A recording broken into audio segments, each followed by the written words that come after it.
bonjour Monsieur Opinski, donc Aaron Opinski. Vous allez nous parler un peu de linguistique et de votre projet de vous présenter à l'Académie française. Vous avez une conception conquérante de la langue que personnellement j'apprécie beaucoup et que je ne suis pas seule à apprécier puisque c'est une des clés du retour de la liberté, je pense. On pourrait disserter là-dessus assez longtemps, mais je pense que vous avez beaucoup de choses à nous apporter et à nous expliquer en premier lieu comment est venu votre engagement et quels sont vos objectifs à la fois spirituels, si je puis dire, et concrets. Là, ce programme, nous essaierons d'être synthétique, ce qui est le propre de la langue française.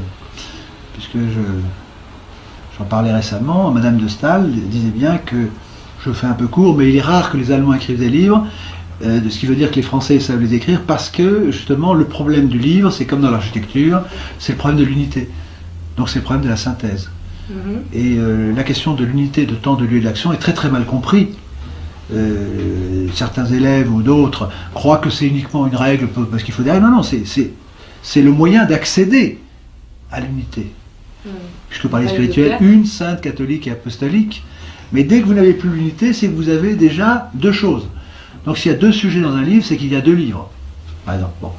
Alors, mon engagement, ma méthode est toujours la même, c'est-à-dire que je suis confronté, c'est la méthode des Grecs, la science commence par l'étonnement, un jour vous voyez une pomme qui tombe d'un arbre, donc l'activité intellectuelle commence par l'étonnement. C'est-à-dire que le monde est complexe, comment comprendre le monde complexe sinon en le simplifiant? Et c'est le rôle de la grammaire, c'est le rôle de la science, c'est le rôle des lois, c'est même le rôle de l'architecture, c'est de représenter simplement un symbole. Et c'est pour ça qu'il y avait un blason. Bon. Et dans l'église syriaque, qui n'est pas très loin, je voyais le blason qui avait été détruit. Pourquoi? Parce que détruire un blason, cela veut dire détruire le langage de commandement. C'est décapiter. Donc, mais si on décapite, c'est pour remplacer par autre chose. Bon, vaste programme. Donc, j'ai commencé à écrire, si je peux dire de manière publique, lorsque j'ai vu que l'éducation nationale me demandait de détruire l'intelligence de mes élèves. Le premier qui vit un chameau s'émute à cet objet nouveau, et je me suis demandé pourquoi. Bon. Et donc ça a été le début de toute une réflexion, qui est 2 plus 2 égale 5 de nouvelles mathématiques pour une nouvelle société, clé pour les mathématiques, la perversion mathématique. Et Christian Jacques, qui est un archéologue bien connu, un égyptologue bien connu, m'avait dit « ce que vous dites, nul ne le dit ». Donc c'était une incitation à le faire. Et à l'époque, c'était il y a bien longtemps, il me disait je suis en train de recenser les écrivains de l'an 2000. Alors pour répondre à votre question, la langue française, donc j'ai d'abord travaillé sur les mathématiques. Bon, puis sur la construction du langage. Langage politique, c'est la tête coupée et la parole coupée. Relation entre le pouvoir et la langue. Celui qui ne dit pas la vérité, celui qui dit la vérité doit être décapité. Et la tête coupée ou la parole coupée. C'est-à-dire que si vous ne dites pas ce qu'il faut, eh bien effectivement on vous coupe la tête. Donc c'est la mutilation, c'est toute la question de la mutilation. Mais si on ne veut pas avoir la tête coupée, effectivement il faut dire ce qu'il faut, donc on tient le langage du pouvoir, on porte le blason du pouvoir. Enfin c'est un schéma très simple. Alors comment est-ce que j'en suis arrivé à l'Académie française? Si vous permettez, je crois que c'est un livre que vous avez écrit, on peut peut-être le mentionner. Voilà, la tête coupée, ça c'est paraît-il le livre maître, et justement on m'a appris récemment qu'au fin fond du Maroc, il y avait une Marocaine qui cherchait la voir mais elle était introuvable, et c'est comme ça que la valeur économique... Donc c'est aux éditions? Oh, ça a été édité chez François-Xavier de Guibert, mais ça a été réédité. Donc la tête coupée ou la parole coupée, comment vous avez tous la tête coupée ou la parole coupée. Donc c'est la construction du langage politique, c'est le cannibalisme qui n'est traité nulle part.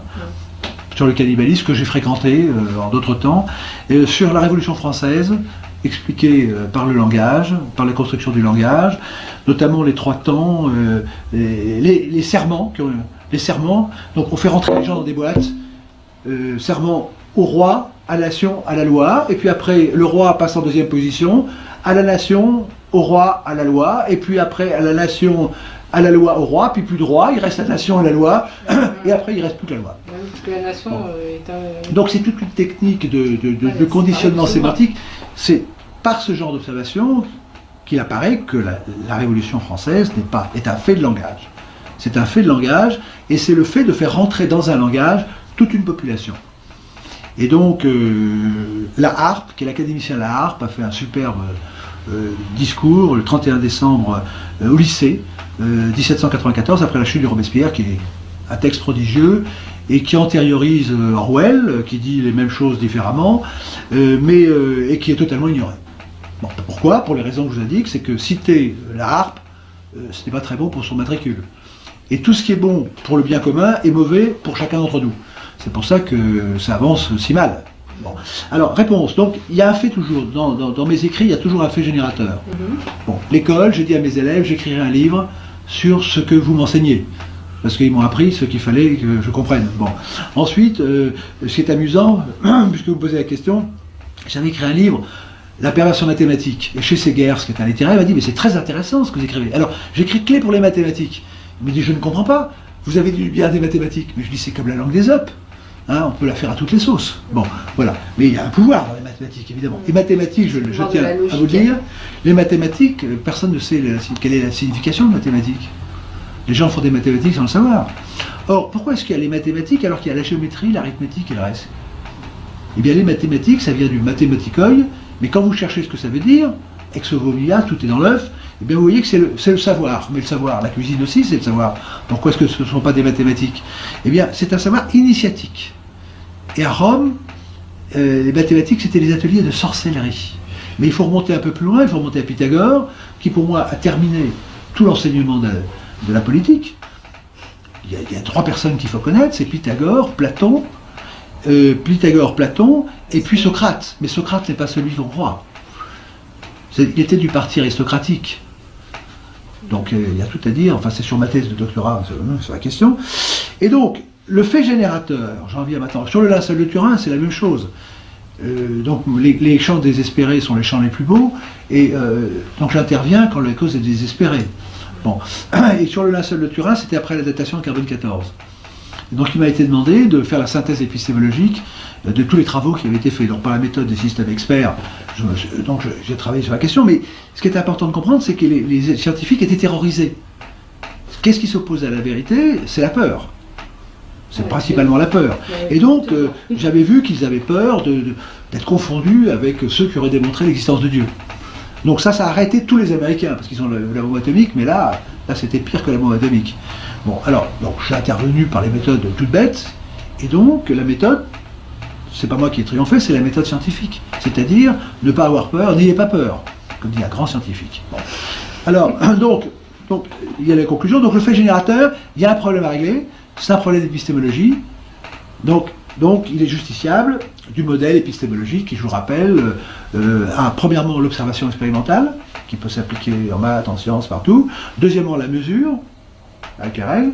Troisièmement, vous en déduisez une théorie. Après, vous validez au centre par la non-contradiction.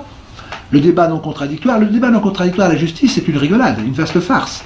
Comme la vérité, vous savez que la vérité est totalement exclue du monde judiciaire. C'est ce qu'il appelle l'exception de vérité. Mais c'est tellement une exception que madame, dont je ne citerai pas le nom, qui a un cours de cassation, a dit que c'est un chemin tellement semé d'embûches qu'il est quasiment impossible d'y arriver. Voilà. Et donc sur ce motif, je suis allé devant la Cour européenne, ils m'ont dit il n'y a aucune preuve de violation des droits. C'est-à-dire que quand la vérité est impossible, ça ne gêne pas la Cour européenne. Donc, je passe donc sur le sujet. Et donc, sur le linceul de Turin, je dis donc le fait générateur, c'est cette contradiction. Modèle épistémologique, il y a la non-contradiction, mais verrouillée par une procédure. C'est-à-dire que s'il n'y a pas un arbitre, ça ne peut pas fonctionner. C'est pour ça que le débat soi-disant démocratique ne fonctionne pas, il n'y a pas d'arbitre. Et donc les arbitres sont les médias, c'est-à-dire c'est le pouvoir. Et les primaires sont intéressantes, parce que les primaires ont contourné justement ce que certains appellent, ce qu'on peut appeler le paradoxe de Condorcet. Donc c'est-à-dire qu'il est sorti du modèle qui permet de faire élire celui qui était prévu. Bon, bref. Alors on revient, donc fait générateur, pardon. Excusez-moi, je vous coupe un tout petit peu. Je voudrais revenir sur ce que vous avez appelé la mesure, le phénomène de la mesure. Parce que si nous n'avons pas d'unité de mesure propre qui soit commune à chacun, comment peut-on même initier un débat? Comment peut-on même converser? Sans parler de débat, comment peut-on se comprendre? Et je pense que toute la problématique de la langue est aussi une problématique de la mesure, et ce qui nous rapproche effectivement des sciences, des mathématiques. Et j'en viens au fait suivant, c'est qu'il me semble que dans la systématisation qui est faite actuellement de créer des spécialités, des matières très autonomes les unes des autres, développant un jargon particulier à chaque matière, que ce soit en sciences ou dans les sciences dures ou molles, j'ai envie de dire, ou même dans ce qui n'est pas des sciences. On déconstruit le langage, on déconstruit la mesure commune permettant aux gens de se comprendre et permettant aux gens de raisonner, et de raisonner ensemble. Dites-moi si je me... Je pense à la phrase « l'homme est la mesure de toute chose » pour Pythagoras. Bon, alors vous avez totalement raison dans ce que vous avez dit, donc vous partez de la mesure. Moi je pense que c'est un des éléments... et vous arrivez au jargon. Bon. Alors effectivement, la mesure est essentielle. Bon, la mesure est essentielle. La mesure, j'allais dire, il a des mesures, Brice. C'est qu'effectivement, bon, sous sa forme la plus simple, mais sur laquelle on pourrait discuter, vous avez le mètre, vous avez, quand vous voulez vendre, et bien, il faut un instrument de mesure pour les poids et mesures. Bon.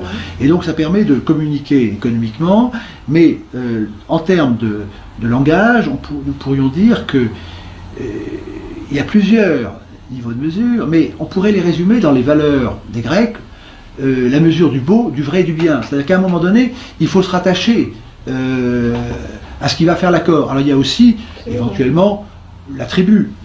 Les Anglais disent right or wrong, it's my country. Donc la mesure du Britannique, c'est eux-mêmes. Ils se mesurent à eux-mêmes, c'est soi. Donc on a toujours raison, pour c'est un instrument de mesure comme un autre, il vaut mieux pas être en face, bon. Mais c'est un instrument de mesure. Et actuellement, justement, le problème, pour revenir à ce que vous dites, c'est que c'est la dictature du chacun son goût, hein, c'est que chacun se prend lui-même comme mesure. Donc on ne peut plus communiquer. C'est-à-dire que il n'y a plus d'être social, il n'y a plus de société possible, il n'y a plus de communication. Et c'est l'opinion. C'est la dictature de l'opinion, c'est-à-dire que l'opinion est l'ennemi de la pensée. Et qu'est-ce que la pensée? Bon, je la résume parce que c'est un peu plus vaste que ça, mais c'est quand même la raison. C'est-à-dire que comment allons-nous parler, et la raison, ça vient de ratio que je calcule d'ailleurs. Raison au sens du raisonnement ou au sens du droit? Le droit est postérieur au raisonnement, donc c'est forcément au sens du raisonnement. Alors pour aller, donc il faut cette mesure. Alors justement, toute la construction grecque, tout est basé non seulement sur la mesure, mais sur le canon de la mesure, c'est la règle. Oui. Parce qu'on ne peut pas dissocier la mesure et la règle. Non, effectivement. Et ceux qui ont travaillé dans l'informatique comme moi, si je peux dire, ça vient qu'il y ait toujours la règle de gestion, la règle financière, etc. Donc il y a la mesure, il faut bien une unité, et il y a une règle qu'on va appliquer. Et puis après, il y a un critère. Il y a un critère, bon, vraiment. Et alors, par rapport à ce que vous dites, effectivement, l'idée classique, c'est justement l'idée qui n'était pas qu'un mot dans la bouche, c'était l'idée d'universalité. Et je lisais un texte de Jacqueline de Romy, d'ailleurs, qui parle très bien des choses, mais qui conclut à côté, de manière dramatique. Alors je fais un petit arrêt sur image. C'est donc la Grèce, pourquoi? Et elle conclut d'une manière folle. Moi, je me rappelle sur mon livre La perversion mathématique, elle a dit « J'attends la bombe que votre livre va faire ». Bon, donc c'était une femme très intéressante, qui était à l'Académie, mais elle conclut en disant que finalement, l'idéal grec, c'est s'ouvrir aux autres. C'est là des chapitres. S'ouvrir aux autres, l'ouverture aux autres. Mais c'est absurde, parce qu'on s'ouvre. Un système immunitaire qui est ouvert aux autres, on meurt tout de suite. Parce qu'il y a, on ouvre, on ferme. Bon. Et donc, il y a cette idée de Grecs, justement, l'idée incroyable des Grecs, qu'elle décrit très bien, mais elle conclut à côté de ce qu'elle avait dit. C'est dommage. Bon, c'est qu'effectivement, dans l'histoire, ils accèdent toujours aux valeurs universelles, finalement, et ils ne s'attachent pas, si je peux dire, aux détails, tout en mettant en valeur les détails ou les bijoux significatifs. Bon. Et donc, ils recherchent ce qui est universel. Et donc, ils tombent sur la mesure. Et ce qui est extra, ils cherchent les proportions. Ce sont les canons. Donc, et ces proportions, ils ont tellement bien trouvé la mesure, si j'allais dire, quantitative, qu'en voyant le Parthénon, tout le monde trouve que c'est beau. Donc, c'est construit par la mesure, mais par l'observation. C'est-à-dire qu'ils ont découvert que certaines proportions sont belles ou pas belles. Et ils les mettent techniquement en valeur. C'est intéressant de voir comment les colonnes sont faites, avec des gabarits, enfin c'est extraordinaire, mais à partir des moyens élémentaires qu'ils avaient, mais en faisant de grandes choses, tout à coup, la vérité de la belle proportion apparaît.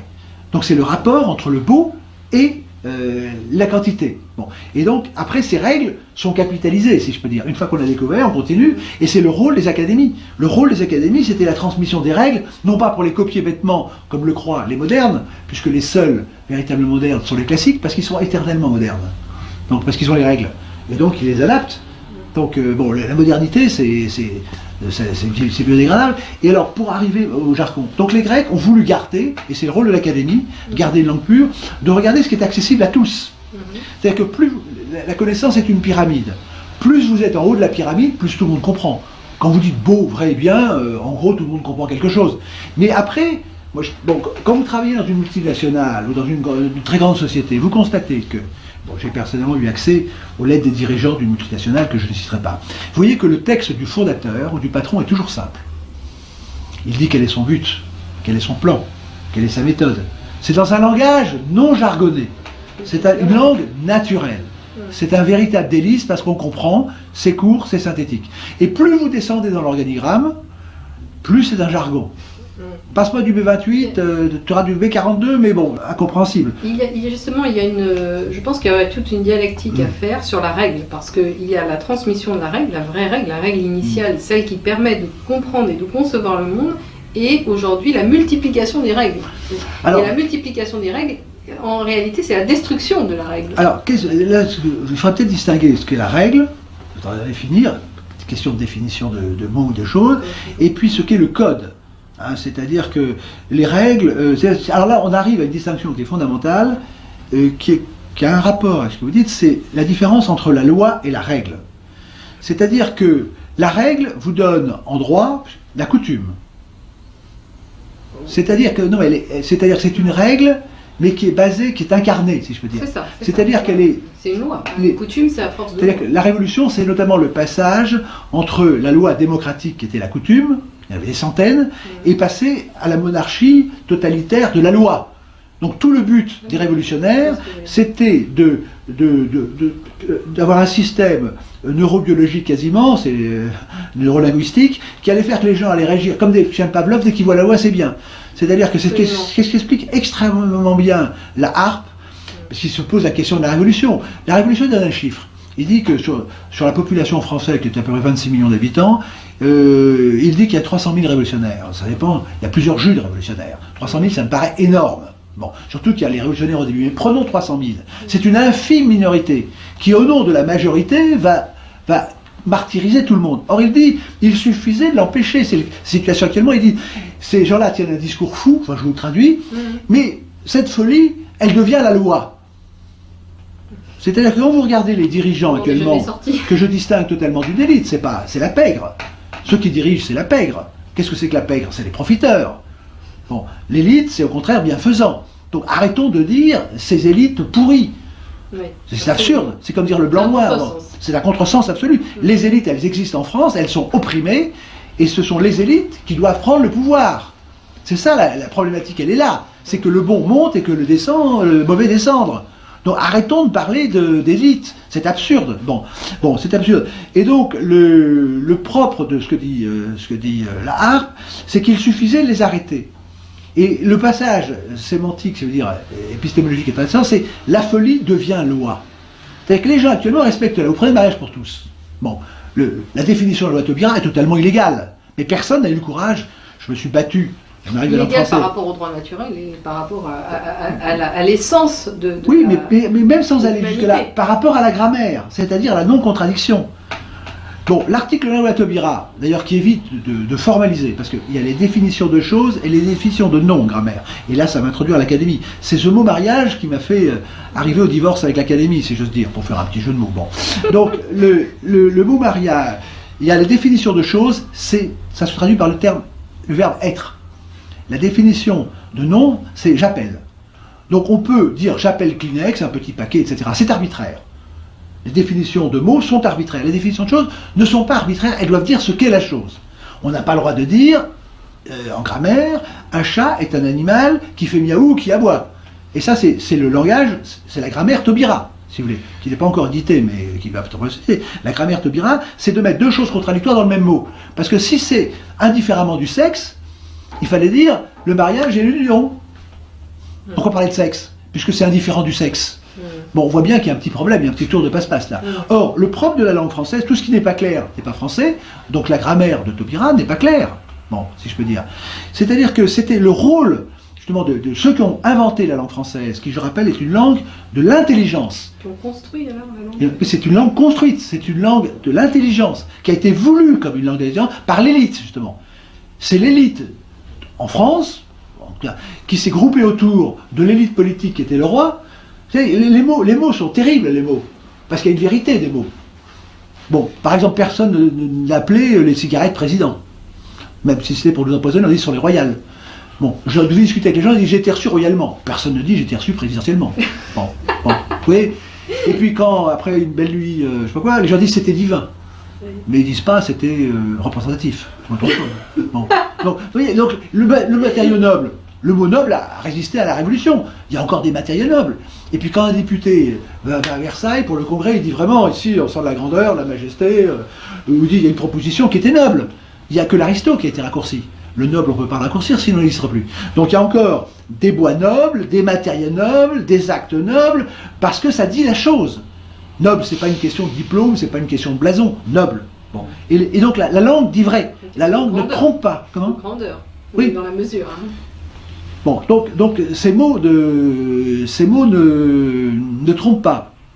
Alors, donc, pour terminer sur ce mot, mariage, c'est très important, c'est que tous ceux qui ont fabriqué la langue française, qui ont inventé, mais il y a eu un miracle. C'est comme le miracle grec. D'ailleurs, Madame de Romilly n'en parle pas du miracle. Il y a un miracle à un moment donné, il faut reconnaître. C'est comme la vie, c'est un miracle. Bon, c'est comme ça. Bon, il y a des gens qui font semblant de comprendre, mais ils n'ont rien compris. Bon. Et donc, il y a eu une révélation, de même qu'on peut dire qu'il y a une révélation religieuse, il y a une révélation de l'intelligence. C'est chez les Grecs. On peut s'interroger, le fait est là. Il y a eu un miracle français à l'époque de Louis XIV. Il y a un miracle, tout à coup, il y a des éléments qui sont réunis, et tout à coup, l'esprit s'ouvre, et on dit, il faut fixer ça. Quand il y a un miracle, il faut le garder le plus longtemps possible. Donc, à l'immortalité. C'était ça l'idée. Mais c'était une langue précise. C'est-à-dire que le but de l'académie, c'est de fixer les règles. Ne demandez pas aux académiciens, ils n'ont pas compris, parce qu'on croit maintenant que fixer, c'est mal. Il faut que ça bouge.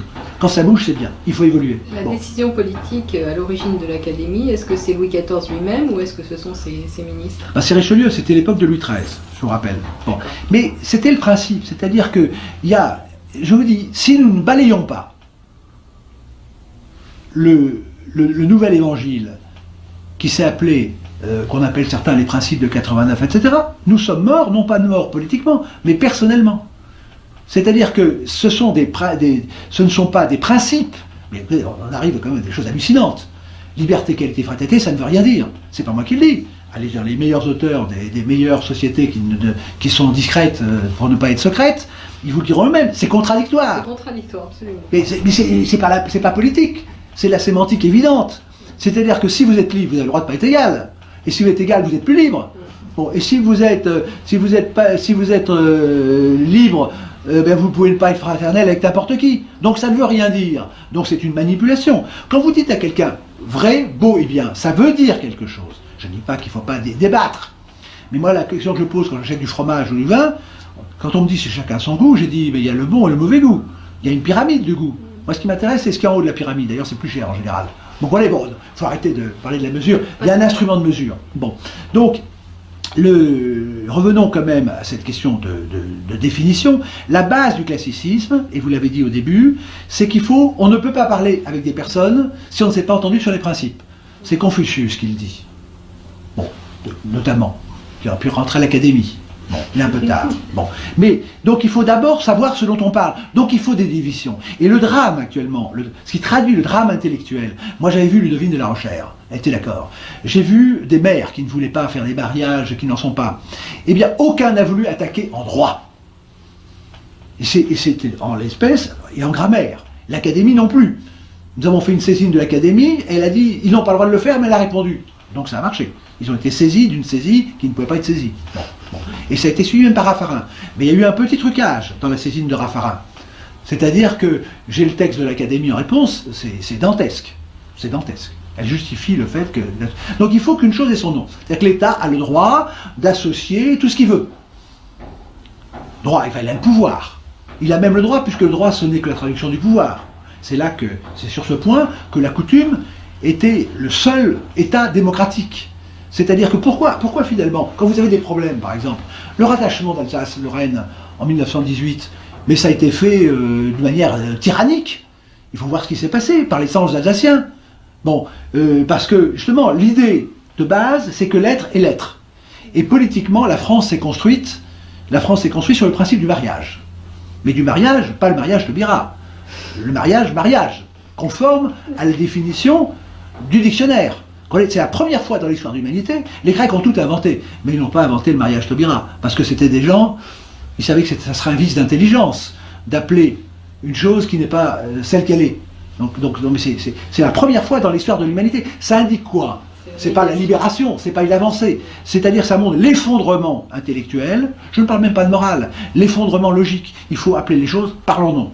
Et l'État sait très bien le faire quand oui, pardon. C'est la négation du naturel aussi, c'est la négation de l'observation. Donc c'est la construction d'un système hors sol par rapport à l'observation et par rapport à la réalité humaine. Je préfère, je ne dis pas que ce sont des fautes, mais je préfère me battre en tant que linguiste sur la langue. C'est-à-dire que, je ne dis pas qu'il n'y a pas d'autre, je dis simplement, ce n'est pas possible, ce n'est pas disponible. On pense ce qu'on veut de la chose, ce n'est pas disponible, vous n'avez pas le droit de dire qu'un chat, c'est un animal qui fait miaou ou qui aboie. Et c'est le principe de la langue de l'unité, il faut une définition et un sens, et qu'il n'y ait pas deux choses contradictoires. Donc ce n'était pas possible. Or sur ce point, aucune association de défense de la langue française, l'Académie, personne ne s'est levé pour dire ce n'est pas possible. Pourquoi? Mais c'est la trouille, c'est la peur, c'est l'angoisse. Mais s'il n'y a pas de courage, il n'y a pas de pensée. On ne peut pas penser quand on a peur. Bon. Et donc, c'est la raison pour laquelle, petit à petit, je suis allé, je réponds à la question, vers l'Académie. C'est-à-dire que j'ai commencé à découvrir que l'Académie ne remplissait pas sa fonction, notamment j'ai interrogé l'Académie sur l'exception de vérité, c'est-à-dire que la vérité n'est pas admise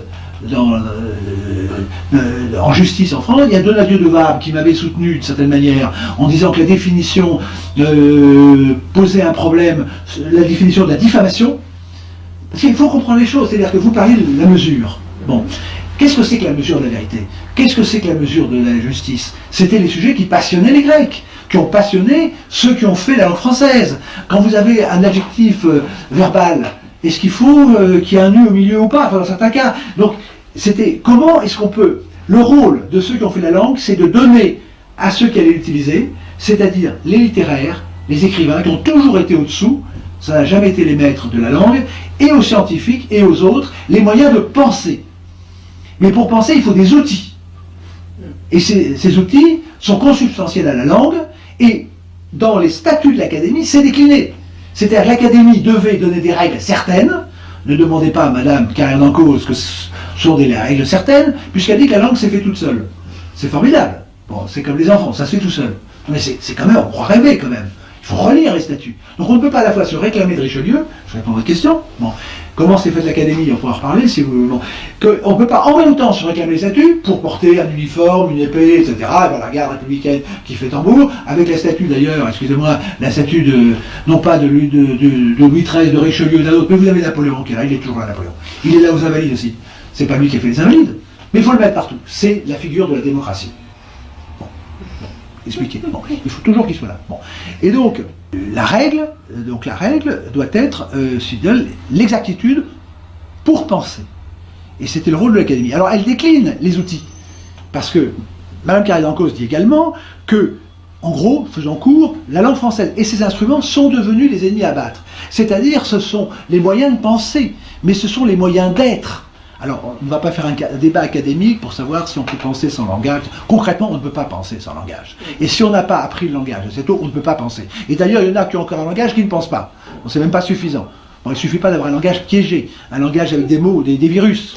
Bon, j'ai un très beau texte, le Franck Ferrand. Quand Franck Ferrand interpelle le président de la République en disant qu'il ne sait pas parler, et qu'il dit, il y a un secret, dites-nous, qu'est-ce qu'il faut faire? J'ai le texte que je pourrais lire, c'est effarant.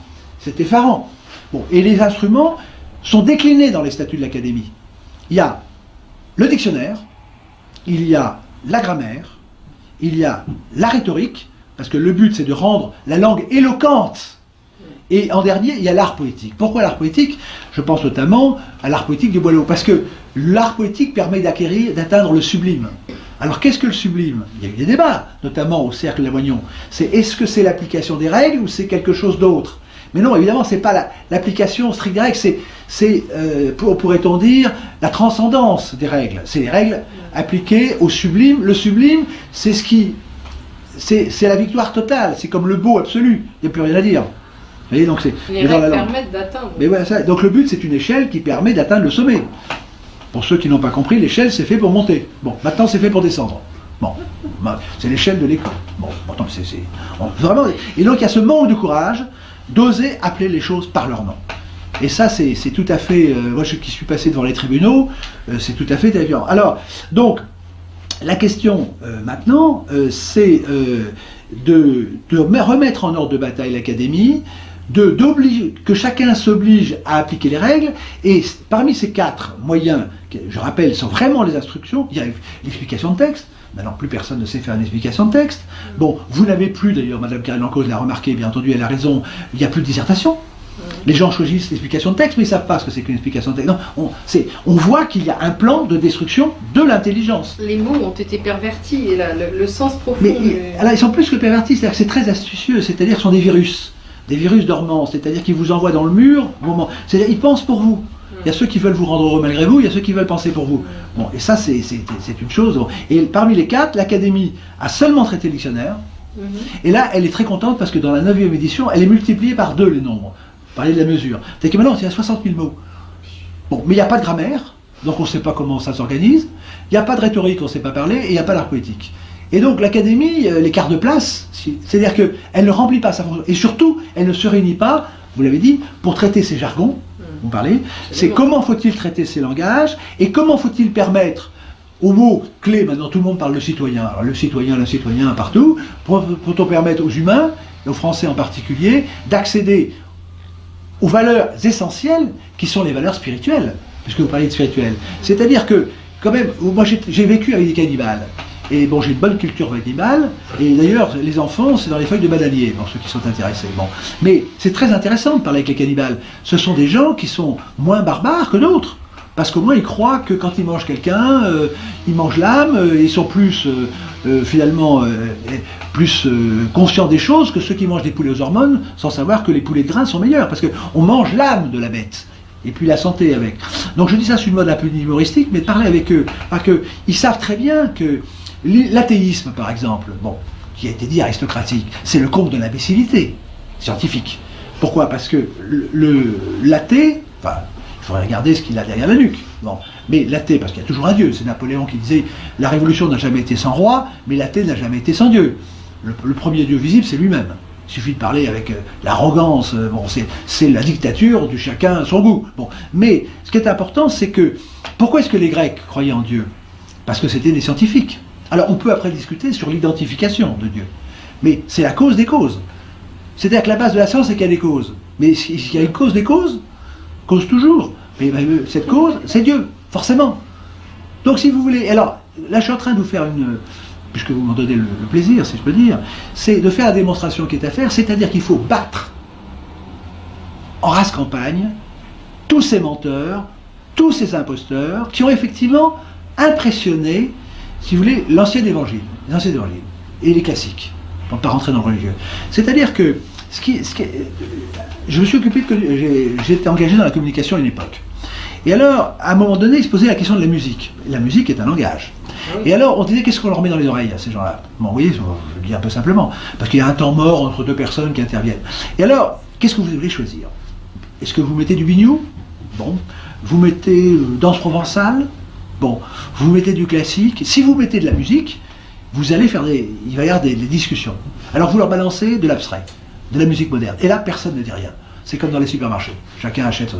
Donc en fait, ce qui est très intéressant, c'est que l'abstraction, c'est le point mort de l'intelligence. Personne ne sait quoi dire dans l'abstraction. Les gens sont déjà nuls en maths, ils ne savent pas ce que c'est qu'une inflation, hein, leur demandez plus de règle de 3, et quand vous allez maintenant chez Bricomarché, 4 x 7, 38. Bon, donc ils ne savent plus calculer. Bon, c'est hallucinant. Bon, on en est là. C'est pas la peine de faire des tests, de classification, la France est en 23e position. De toute façon, ça dépend de la manière de trier les chiffres. On peut vous mettre en premier qui en veut. Par exemple, on vous fait un classement en disant la meilleure éducation, c'est la Sorbonne. Ben, ils seront en premier.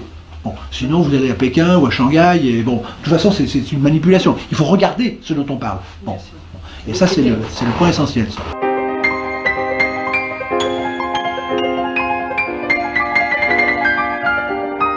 Il faut battre en race campagne les menteurs, mais il faut avoir soi-même la conviction que ce sont des menteurs. Je vais vous donner un petit exemple sur la démocratie. Si je vous dis 9 juillet 1789, ça ne vous dira rien. Il faut rétablir le langage sur ses pieds, la logique sur ses pieds, le rapport de cause à effet. Je vous donne un exemple. Tout le monde parle de démocratie, et c'est ce que vous disiez. C'est-à-dire que c'est du jargon. On jargonne la démocratie. Alors la personne n'y comprend rien. Vous comprenez, il y a les primaires, les secondaires, les tertiaires, bon, il comprend. Oh, il y a les radicaux socialistes, il y a les socialistes qui ne sont pas radicaux, il faut radicaliser les trucs. Les gens sont perdus. On a la même chose en économie avec le capitalisme. Et en droit, c'est pareil. En droit, tout est comme ça. En droit, on vous dit, en droit, la démocratie, c'est qu'on n'a pas le droit de se défendre soi-même. Il faut un avocat. Donc c'est un agent des slogans. Bon. Et donc, en fait, on fait rentrer, pour aller dans votre sens, bon, c'est ce qui est traité finalement dans ce livre qu'avait pris Philippe Guillaume, c'est que on interdit le débat par un langage jargonné. Absolument. Pourquoi? Parce que le pouvoir, il veut le garder pour lui. La révolution, d'abord on dit au roi, nous sommes souverains. Il y a eu deux révolutions en 89. La révolution contre le roi, si on peut dire, et après la révolution contre le peuple. La date, c'est le 9 juillet 1789.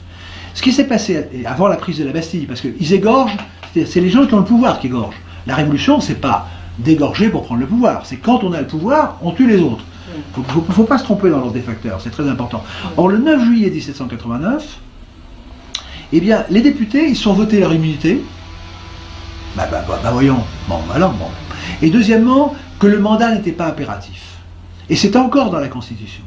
C'est-à-dire qu'ils ont voté le fait que le mandataire n'a aucune obligation vis-à-vis du mandant.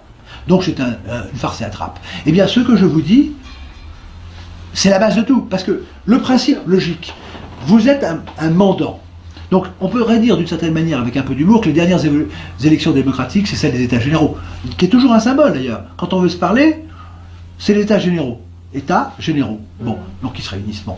C'est que dans les cahiers de doléances, qui sont encore un mot, eh bien effectivement, les mandants, au début on ne leur a pas raconté qu'ils allaient élire des gens qui, dès qu'ils auraient le pouvoir, les opprimeraient. Ça n'a pas été dit comme ça, c'est dommage, ça a été plus honnête. Bon, mais il ne faut pas penser. Alors on dit aux gens, qu'est-ce que vous voulez? Alors ils écrivent. Mais est-ce qu'il y a un rapprochement comptable qui est fait entre ce que voulaient les électeurs et ce qui a été fait par les élus? C'est jamais fait ça. Or, qu'est-ce qu'ils voulaient en gros? Ils voulaient garder leurs privilèges et moins d'impôts. Eh bien, ils ont eu plus de privilèges et que des impôts. La révolution a complètement inversé. Et comme ils sentaient bien quand même que, en principe, c'était l'ancien droit, le mandant, évidemment, il dit au mandataire ce qu'il va faire, et si le mandataire ne le fait pas, on lui coupe la tête. Il y avait les JB de Montfaucon, 120 places pour ce genre de situation. Mais ils ont été supprimés. Donc maintenant, vous n'avez jamais de banquier au bout d'une pique ou autre chose. Non. La dictature s'est installée le 9 juillet 1789. Le mandat n'était pas impératif. C'est-à-dire que la logique ne fonctionnait plus.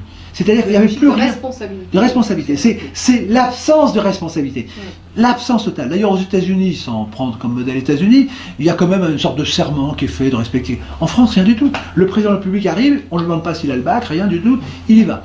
C'est le seul endroit où on puisse rentrer en jargonnant seulement. Hein, on vous dit, mon ennemi c'est la finance, on fait l'inverse, c'est pas grave. Enfin, bon, je serai normal, totalement anormal, je viole la grammaire, et il n'y a pas de sanction. Et les gens disent, il faut appliquer la loi. Ah, c'est la loi. C'est le Dieu, loi. Alors, quand on prétend qu'actuellement nous sommes la laïcité, non, il y a un Dieu, c'est la loi. Il y a un Dieu, mais absolu, infaillible en plus. Donc, voilà, alors, donc, dans cette idée de mandat qui n'est pas impératif, c'est la tyrannie. Il faudrait revenir sur la définition du mot loi. Ce serait intéressant, puisque la loi a beaucoup varié dans ses objectifs et dans sa quantité. En termes qualitatifs et quantitatifs, on parle de loi et on ne dit rien, finalement. Alors la loi, on pourrait faire une définition académique, mais bon, il faut reprendre toujours les origines. Je ferai seulement une petite remarque, mais importante, c'est parce que il y a l'aspect, disons que le principe du droit romain, c'était quand même le droit naturel et le droit positif. Bon. Le droit naturel, On peut dire que ce sont les règles naturelles qui s'imposent, on pourrait presque dire règles. Bon, c'est une observation scientifique. Il y a aussi les lois scientifiques, on est d'accord, donc elles s'imposent, donc elles sont naturelles, si elles ne sont pas fausses. Elles sont liées à l'observation. Et puis, alors, l'homme s'est fait Dieu, en quelque sorte. Il y a une petite histoire, je ne sais pas si le temps est compté, mais c'est l'histoire de Villon, de Marot qui est en prison. Et alors, il y avait de l'humour à l'époque, il était en prison. Il dit, je suis en prison, alors c'est au nom du roi. On dit, ouais, c'est au nom du roi, c'est... Mais, alors comme il était intelligent, il se dit, le roi, mais il n'est même pas au courant, je pense. Donc il fait un bon petit texte, un bon petit texte poétique au roi en disant, écoutez, je suis en prison, grâce à vous, est-ce que vous l'êtes seulement? La manière de prouver que vous êtes roi, c'est de me libérer. Et il a été libéré. Mais à ce moment-là, le jury se dit, c'est ennuyeux, parce que quand on marque au nom du roi, le roi existe. Tant qu'il y a un roi, il peut me désavouer, parce que c'est pratique. On est mandataire, donc on fait ce qu'on veut. Hein. Bon. Et alors, à ce moment-là, ils ont dit, bah, alors ils font la révolution, ils coupent la tête du roi, ils disent, c'est génial, maintenant il n'y a plus que le mandataire. Et alors l'imprimeur arrive, affolé, il dit, avant on vous arrête au nom du roi. Alors, le bon démocrate, prétendu tel plutôt, n'est pas gêné. Il dit, écoutez, c'est simple, vous remplacez le R de roi par L. Et ça continue à fonctionner.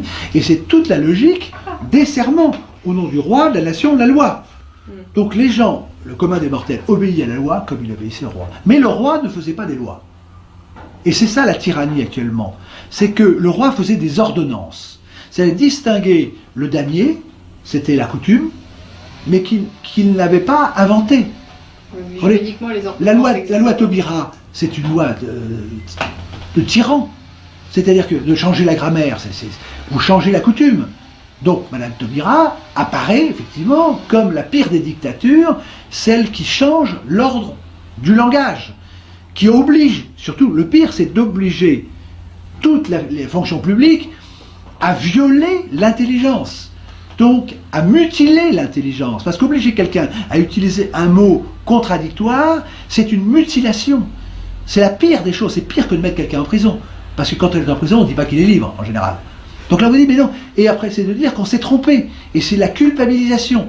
Donc c'est un exercice de mutilation terrible qui a été présenté. Bon.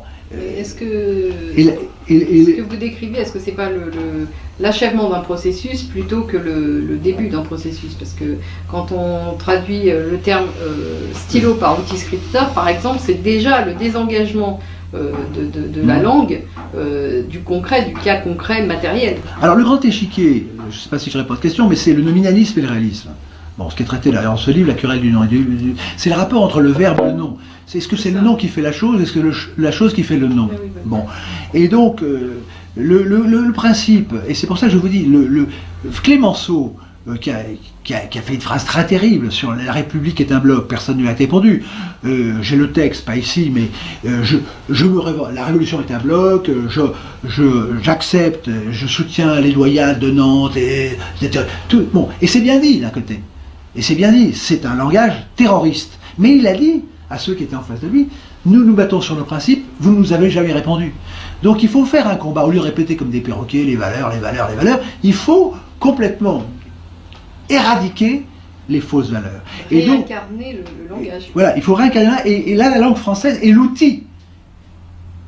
Et c'est ce que je disais, c'est que la grande ruse de guerre, c'est d'obliger l'ennemi, si je peux dire, à sortir de ses positions, et je veux dire, le bon camp, c'est-à-dire celui de la langue française, a quitté ses positions.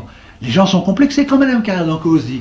L'Académie est libérale, elle n'est pas dogmatique, ça ne peut s'expliquer de plusieurs manières, mais prenons ce qui est le plus charmant, c'est la peur, pour ne pas voir autre chose. Et j'en parlais à Philippe Possan, je l'ai écrit dans ma lettre de candidature, je lui ai dit, mais enfin l'Académie, elle est dogmatique. Il m'a dit, évidemment qu'elle est dogmatique. Quand vous émettez des règles, vous êtes dogmatique. Et donc quand vous avez le faiseur de règles qui fait des chansons, c'est de la musique, mais c'est plus de la langue. Vous voyez? Et donc par rapport à ce que vous dites, est-ce que c'est un commencement, c'est une fin? Je dirais, c'est le départ, c'est à l'origine de la langue. Vous avez ce que j'appelle le réaliste et le nominaliste. Le réaliste, c'est celui qui croit à la vérité des mots, et le nominaliste au pouvoir des mots. C'est le renard, le corbeau et le renard. Bon, le corbeau, il est réaliste, il croit à la belle chanson qu'on lui fait, bon, c'est celui qui va payer l'impôt, et le renard, c'est le nominaliste, c'est celui qui utilise le langage pour avoir le fromage. Bon, tout est dit. Et toute l'astuce, c'est de faire croire aux gens qu'on est à leur service alors qu'on ne l'est pas. Et dans l'histoire de démocratie, actuellement, nous ne sommes ni en république ni en démocratie. Le critère, parce qu'il faut des mesures. La mesure simple de la démocratie, c'est pas d'avocat, pas d'élection.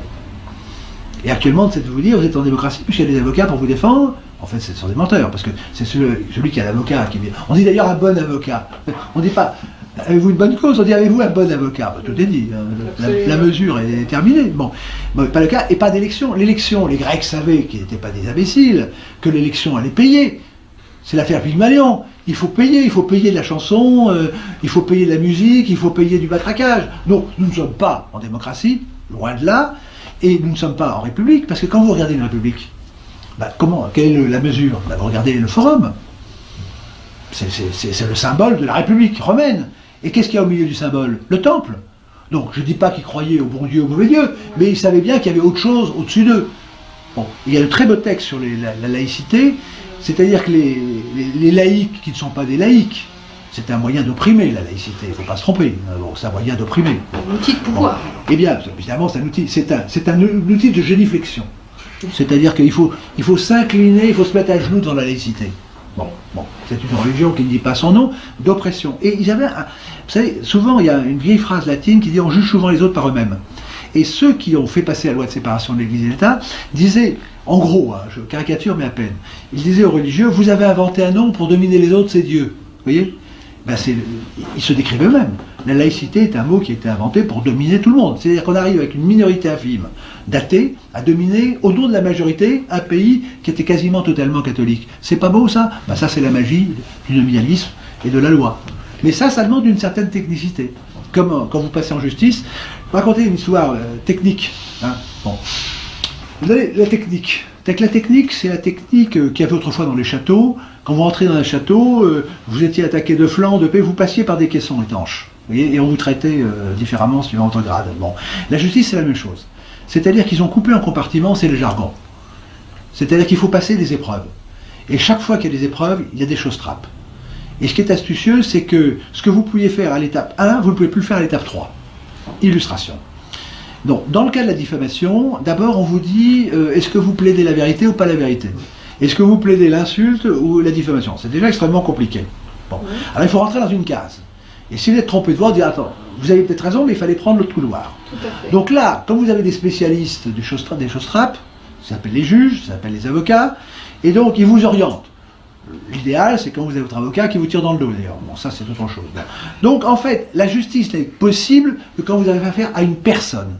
C'est pour ça que c'est intéressant. Louis XIV recevait 2 jours par semaine le moindre de ces sujets. C'est-à-dire que la justice, c'est quand le plus faible peut avoir le plus fort pour couper le cou des grands. Le problème est là. Ou des moyens. Voire des moyens. Donc, c'est ça l'idée de base. Et c'est d'ailleurs, même Badinter, pourtant, qui l'aurait cru, a loué la justice de Saint-Louis. Parce que c'est la justice personnelle qui vous écoute, qui a les éléments et qui a le pouvoir. Parce que maintenant, il faut payer déjà. Il faut payer. Bon. Et il faut payer, si vous avez un bon avocat ou un mauvais avocat, il faut payer à tous les sens du terme. Et en plus, et puis il faut trouver sa justice. Donc déjà, c'est perdu d'avance. Bon.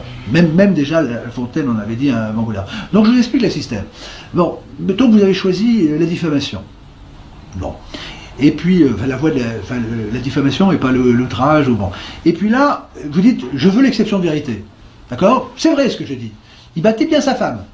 Déjà, il ne faudra pas seulement dire que c'est vrai, il faudra prouver que vous aviez la preuve à produire. Alors, vous avez entendu crier, les cris, vous l'avez vu, mais quelle est la preuve? Ah bah oui, bon, bref. Vous y passez. Alors là, vous dites, alors on vous dit, c'est très mal, vous avez dit ça, ça et ça et ça. Il y a par exemple 5 paragraphes. Alors, pour plaider l'exception de vérité, il faut dire, je prouve que c'est vrai. Mais quoi? Tout est vrai. Vous avez Napoléon qui rentre à Moscou sur un cheval noir en regardant une femme qui était au balcon, qui elle-même versait un peu de l'eau dans son pot de fleurs. Où sont les faits là-dedans? Bon. Alors, quand vous dites par exemple, premier paragraphe, c'est vrai, deuxième, troisième, quatrième, cinquième, c'est vrai. Vous croyez que vous avez vraiment fait ce qu'il fallait? Non, il y a une vous plaidez. Mais... Alors après, le juge, en première instance, vous dit... l'adversaire, l'avocat, donc je rappelle qu'il est auxiliaire de justice, hein, c'est la même famille, tout ça. Bon. Et bien il vous dit, vous n'avez pas dit quels sont les faits dont vous alliez prouver la vérité. Donc vous n'avez plus droit à la vérité. Vous ne pouvez plus dire que c'est vrai. Alors après, il reste quoi? Que vous avez dit que votre voisin bat sa femme, mais ça c'est une diffamation. Vous reconnaissez que c'est pas bien de dire que son voisin bat sa femme. Oui, mais monsieur, c'est vrai. Non, non, non, non. Bon, alors, vous arrivez en appel. Vous dites maintenant, mais moi, on m'a pas dit quels sont les faits qu'on me reprochait. En appel. Hein, vous dites, vous étiez de bonne foi au départ. Bon, de bonne foi, vous avez dit, bon, je vais vous prouver la vérité des faits. On vous dit, non, il fallait dire lesquels. Bon, puis avec un petit rire de l'avocat. Et alors, on appelle, vous dites, ah, moi j'ai compris, vous-même, vous ne l'avez pas dit. Il dit, vous avez raison, mais il fallait le dire en première instance. C'est trop tard. Donc vous êtes sur le train, c'est un peu le train de l'horreur, si vous voulez. On vous fait passer les trucs, on vous démolit les trucs, quitte à la fin, à ce que le juge, je vous dis, c'est une affaire précise, que je connais bien. Bon. Après, le juge trafique un texte. Parce qu'il se dit, ça peut passer en cassation. Et là, en cassation, il y a votre qui vous dit, il dit c'est faux ce qu'il a dit. Il a dit que c'était blanc, c'était noir. En cassation, on vous dit, non, non, à raison du pouvoir souverain du juge, des juges de fond, vous ne pouvez pas intervenir parce que la cassation ne juge pas en fait. Elle ne juge qu'en droit. C'est bon. Alors que la Cour, je veux dire, le Conseil du roi, jugeait aussi en fait. Donc c'est fait avec un certain ordre, avec des labyrinthes, avec un certain jargon, pour ne pas accéder à la justice. Eh bien c'est vrai pour tout. C'est-à-dire qu'il y a un pouvoir, dans tous les domaines, pouvoir scientifique, pouvoir économique, pouvoir financier, pouvoir démocratique, pouvoir judiciaire, je dirais même pouvoir religieux, qui fait que, pouvoir politique, tout est là, qui fait que tout le langage actuellement est fait pour empêcher d'accéder à la vérité, au bonheur, et compagnie, et compagnie. Voilà à peu près ce qu'on dit. Et donc, qu'est-ce qu'il faut faire? Évidemment, une fois que le pouvoir est installé, c'est terrifiant. D'ailleurs, vous voyez les gens, il y a une obéissance incroyable actuellement. Incroyable. Vous avez l'enseignement. 80% des Français, je vous rappelle, ont manifesté au début de l'année contre la réforme de l'orthographe.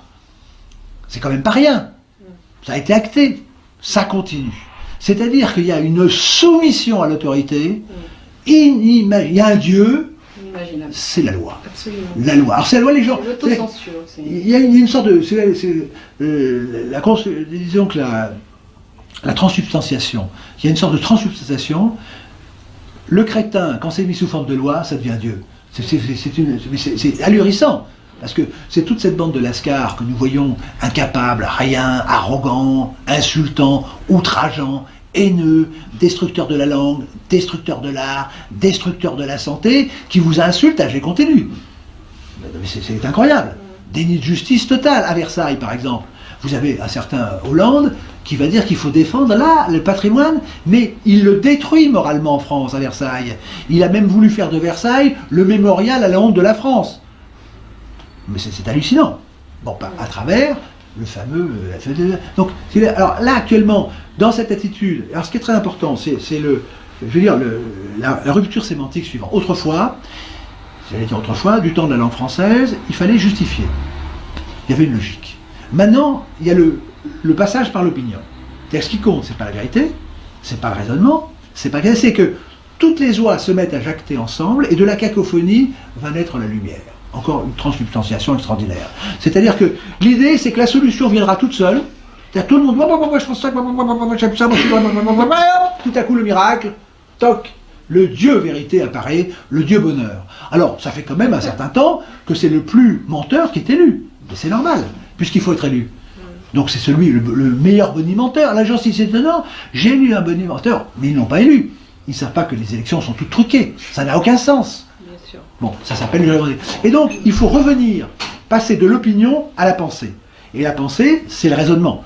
C'est justifier. Et à ce moment-là, si on revient au raisonnement, on revient aux élites, à l'excellence, à la vérité, au bonheur, au salut et compagnie. C'est-à-dire que le seul salut de l'humanité... On revient à l'instruction aussi. On revient à l'instruction. Autrefois, il y a une chose qui est importante, pour parler spirituel. Quand vous lisez les textes anciens, vous voyez, vous êtes frappé d'une chose... c'est le souci de l'excellence. Alors évidemment, pour les chrétiens, c'est le salut. Bon. Mais vous prenez l'évangile sur les talents. Les talents. C'est une idée intéressante. Ça veut dire que chacun a son talent et qu'il faut le faire fructifier. Bon. Et donc, vous preniez l'ascenseur royal, parce que l'ascenseur démocratique, on a l'impression qu'il va vers le bas, actuellement. Hein? Donc c'est en sous-sol, toujours plus bas. Bon. Donc, l'ascenseur social, ça s'appelle la royauté. Et l'ascenseur social, c'est l'ascenseur des mots. Quels sont les mots qui sont en haut du langage? C'est royauté, c'est royal, c'est divin, ce sont des mots, c'est noble. Ça, c'est bon. Ce sont les mots. Et ces mots signifient que c'est la pyramide du langage, mais comme le langage, c'est la société, c'est-à-dire c'est ceux qui représentent les mots en haut, qui doivent être en haut de la pyramide. Et vous aviez l'obsession, ça passait quoi? Forcément par les qualités. Vous aviez par l'Église, vous aviez par la noblesse, par les élites paysannes, par les corporations, donc tous les organes sociaux. On appelle ça les corps intermédiaires, ça ne veut rien dire. L'alambic, c'est pas un corps intermédiaire, c'est ce qui fait monter les sens. Donc la société était un alambic à plusieurs réseaux qui faisait monter les essences, et l'époque de Louis XIV, qui ne me fait pas oublier ce qui a précédé, c'est le symbole justement de cet ascenseur démocratique, si on tient au mot, royal, si on est plus vrai, qui permettait aux meilleurs de monter. C'est ça le problème. Et maintenant, les meilleurs, c'est une menace. Les meilleurs, il faut les écraser. Donc, et ça a donné quoi? Une chose qui est vérifiable. C'est pas la peine d'aller dans les statistiques. Où est-ce que les riches dominants actuellement veulent aller? Dans les beaux quartiers. Mais évidemment, dans les quartiers historiques. Dans les châteaux, d'ailleurs. Okay. Et qu'est-ce qu'ils font quand vous avez Hollande qui se fait servir? Il se fait toujours avec un décor Louis XIV derrière. Ce sont des gens sans domicile fixe, voire sans papier, sont des illégaux, sont des clandestins, sont des transfuges. Donc sont des coucous, c'est-à-dire qu'ils n'ont pas d'architecture, ils n'ont pas d'art, ils n'ont même pas de service de cuisine, ils ne savent pas faire la cuisine, ils ne savent pas choisir le vin, ils ne savent pas parler français. Qu'est-ce qu'ils font là? Justement, c'est qu'il y a un système truqué, c'est-à-dire que ce sont des gens qui sont là, comme dans les camps de concentration et les capots. C'est-à-dire quand vous voulez faire garder des gens bien, vous prenez des capots. Vous prenez la lie, et alors vous êtes sûr que les gens seront bien gardés. C'est tout, c'est toujours l'inférieur qui va dominer le supérieur. Donc c'est ça le problème de fond. Parce que quand même, les Français sont étonnés quand ils voient le résultat. Quand vous votez, c'est pour le meilleur, vous avez le pire. Il faut voir si c'est truqué quand même. Forcément, c'est truqué. Hein? Donc le fond, et la clé, je le dis, c'est dans le langage. Il n'y a pas à avoir de théorie particulière. Il faut faire confiance, comme dit Madame Cardon. Il faut avoir foi dans la langue française, dans ses outils, hériter des Grecs. Il ne faut pas oublier, c'est que ce sont les poupées russes. Les Grecs ont fait, les Romains ont ajouté, le latin a rajouté, le latin d'église a rajouté, il est plus compact, il suffit de comparer, et le français a un devoir. C'est-à-dire qu'il y a onos, onus, l'honneur, c'est un devoir, et il suffit de revenir aux clés de l'intelligence. Parce que ce n'est pas la grammaire pour ennuyer, ça fait réfléchir, ça fait penser, c'est l'art de penser. Et à ce moment-là, on se sent très fort, parce que, comme le dit un texte rhétorique que je lis, la confiance, c'est pas moi qui ai confiance en moi, j'ai confiance dans les lumières, finalement, de ces grands esprits, dont, finalement, qui ont été validés, dont l'autorité a été respectée et authentifiée par les siècles. C'est-à-dire que nous avons toute l'histoire de l'intelligence avec nous. Il suffit d'être, et ça sera peut-être ma conclusion, c'est la fameuse phrase, si nous voyons si loin, c'est parce que nous sommes peut-être des nains, mais montés sur des épaules de géants. Et les gens ne savent pas que quand ils parlent, ils croient parler, ils ne parlent pas du tout, c'est rien. C'est le tuyau qui parle pour eux. Ils croient que la langue, c'est qu'un tuyau et que c'est le nectar, mais en fait, le nectar, c'est la langue française. Et hélas, les tuyaux, c'est trop souvent eux-mêmes. L'opinion publique. Voilà.